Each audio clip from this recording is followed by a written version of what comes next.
Ibnu Battuta. Ibnu Battuta dilahirkan pada 24 Februari 1304 Masehi di Tangir, Maroko, dengan nama Abu Abdullah Muhammad Ibnu Abdullah Alawati Al-Tangi bin Battuta.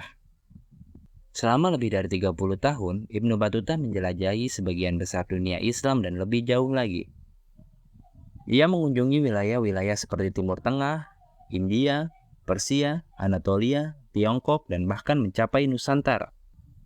Selama perjalanannya, ia bertemu dengan berbagai pemimpin politik dan tokoh agama, mengamati berbagai budaya, dan mengalami kehidupan masyarakat yang berbeda. Perjalanan Ibnu Battuta diawali tanggal 14 Juni 1325.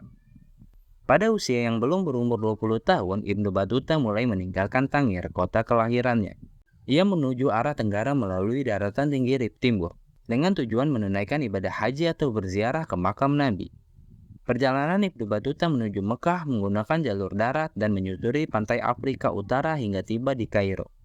Ibnu Battuta mengambil jalur yang jarang ditempuh pengembara lain, yaitu menuju Sungai Nil, dilanjutkan ke arah timur melalui jalur darat menuju dermaga Laut Merah di Aida.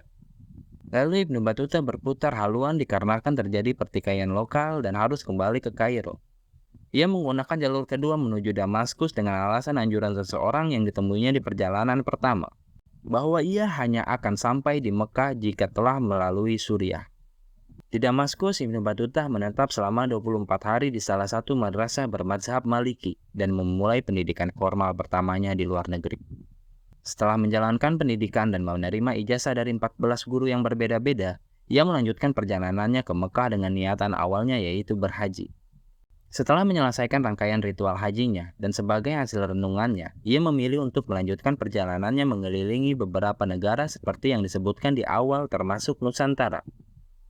Lawatan Ibnu Battuta di Nusantara yaitu pada tahun 1345 di Pelabuhan Perlak, tepatnya di Sumatera atau di daerah Kerajaan Samudra Pasai. Di sana ia disambut oleh rombongan serta pemimpin yang berkuasa kala itu yakni Sultan Mahmud Malik Al-Zahir, atau dalam catatannya disebut juga Sultan Al-Malik Az-Zahir atau juga Sultan Jawa. Ia menyebut Jawa karena pada zaman itu, Jawa adalah istilah yang lazim digunakan untuk menggambarkan kepulauan di Nusantara, tidak terpacu pada Pulau Jawa yang dipahami pada masa sekarang.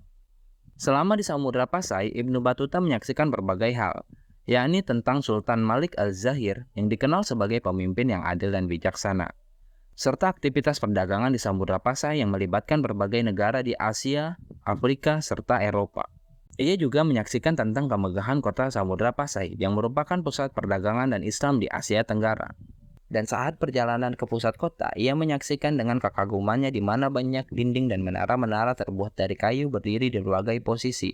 Semua yang diceritakan tadi adalah sebagian kecil dari perjalanan keliling dunia yang dilakukan Ibnu Battuta, yang dicatat dalam bukunya berjudul Rihlah, yang ditulis oleh seseorang juru tulis yaitu Ibnu Juzai, yang diceritakan atau didikte dari ingatan Ibnu Battuta dalam perjalanan yang dialaminya.